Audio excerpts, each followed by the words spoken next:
காலையில் 6 மணிங்க. கிளைமேட் ரொம்ப சில்லாக இருக்குது. நைட்லேருந்து மழை பிசு பிசுன்னு தூறிட்டு இருந்தது போல் 9 மணி வரைக்கும் மழை விடவே இல்லை.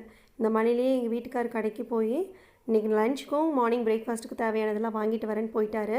இப்போ காலையில் பிரேக்ஃபாஸ்ட் தான் நான் செஞ்சிட்ருக்கேன். என்ன பிரேக்ஃபாஸ்ட் பார்த்திங்கன்னா இட்லியும் ஆட்டுக்கால் பாயாவும் தான் பிளான் பண்ணியிருக்கோம். அதுக்கு காலையில் நல்லா வாஷ் பண்ணி குக்கரில் போட்டுட்டு வெங்காயம், இஞ்சி பூண்டு பேஸ்ட்டு, தக்காளி இன்றைக்கி அரைச்சி சேர்த்திட்டேன். போட்டுட்டு மஞ்சத்தூள், மல்லித்தூள், மிளகாத்தூள், தேவையான அளவு உப்பு போட்டு நல்லா 15 விசில் விட்டுட்டேங்க. அப்போ தான் அது நல்லா வேகும்.